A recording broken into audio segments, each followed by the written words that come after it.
Tapi yang dibicarakan, takut Kristian, Cina nak telan kita, DAP ni hantu. Tak selesai.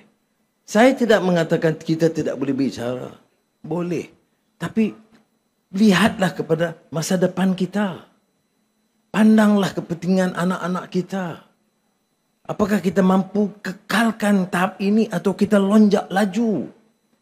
Saya jawab, kita mampu. Masalah orang Melayu ni ke masalah orang Cina? Masalah pimpinannya harus bersih. Pimpinan harus tegas. Pimpinan harus wibawa. Kalau kita wibawa, enggak berani orang ganggu kita. Ya. Tapi kalau kita tu lembab, mudah korup, mudah dibeli, mudah ugut, cemas mudah, itu tak perlu ada hantu. Memang kita akan tewas. Jadi sebab itu saya ambil satu pendekatan yang sangat realistik.